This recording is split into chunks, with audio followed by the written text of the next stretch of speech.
देवासमोर दिवा का लावतात? आपण रोज देवासमोर दिवा लावतो, पण तुम्ही कधी विचार केलायत का की हा दिवा का लावला जातो? तो फक्त परंपरा आहे का त्यामागे काही खोल अर्थ आहे? आणि खरं तर हा दिवा लावल्यानंतर नेमकं काय घडतं?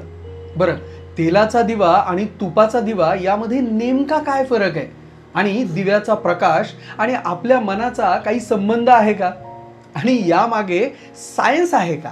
तर आज आपण या सगळ्या प्रश्नांची उत्तरं शोधण्याचा प्रयत्न करणार आहोत. नमस्कार, मी राहुल आणि तुम्ही पाहतायत भक्तिकोश. तर सगळ्यात सुरुवातीला आपण बघूयात की हा दिवा म्हणजे नेमकं काय आहे. तर दिवा म्हणजे एक छोटासा प्रकाश, तेजोवलय, पण त्यामागे एक मोठा अर्थ आहे.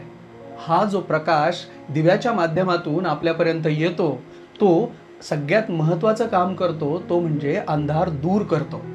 आणि अंधार म्हणजे अज्ञान, भीती, नकारात्मकता. याचाच अर्थ दिवा लावणं म्हणजे आपल्या आयुष्यात प्रकाश आणणं होय.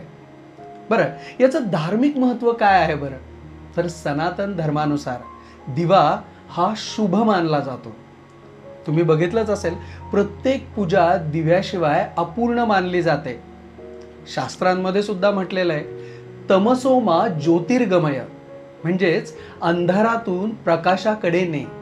म्हणजेच दिवा हा देवाशी जोडणारा एक माध्यम आहे. बरं, या दिव्याचे प्रकार आणि त्याचे अर्थ बघूयात. आपण वेगवेगळ्या प्रकारचे दिवे लावतो. तुपाचा दिवा जो दर्शवतो शुद्धता आणि सकारात्मकता. तेलाचा दिवा स्थिरता आणि दीर्घकाळ टिकणारा प्रकाश देतो. त्यामध्ये सुद्धा वातींमध्ये सुद्धा फरक आहे. एक वात जर असेल तर ती एकाग्रतेसाठी, दोन वात असतील तर ते संतुलनासाठी. म्हणजेच दिव्याचा प्रत्येक भाग काही ना काहीतरी आपल्याला सांगत असतो. बरं, यामागचं सायन्स कनेक्शन बघूयात. सायन्स काय सांगतं?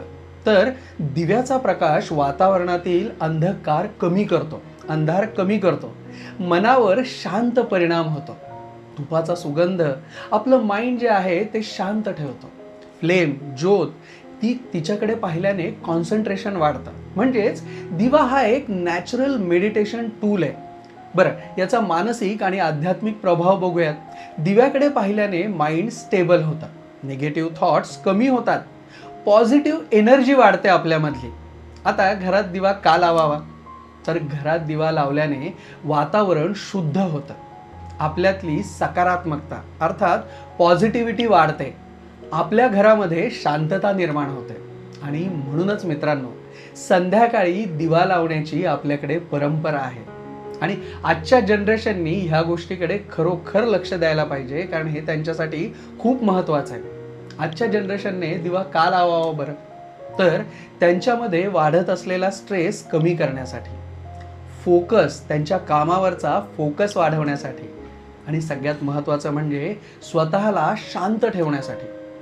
2 मिनिटं दिव्याकडे बघा, तुमचं मन बदललेलं दिसेल. आणि आता एक सरप्राईज फॅक्ट सांगू तुम्हाला. दिव्याकडे जर 2 ते 3 मिनिटं लक्षपूर्वक पाहिलं ना तुम्ही, तर त्याला त्राटका मेडिटेशन म्हणतात. त्राटक असतं ना, त्या टाईपचं मेडिटेशन. त्यामुळे मेमरी, फोकस आणि माइंड पॉवर जे आहे ते वाढतं. त्यामुळे लक्षात घ्या की दिवा हा फक्त एक ज्योत नाही आहे, तर ती एक आशा आहे. दिवा म्हणजे एक ऊर्जा आहे. आणि सगळ्यात महत्त्वाचं, दिवा म्हणजे एक मार्गदर्शक आहे.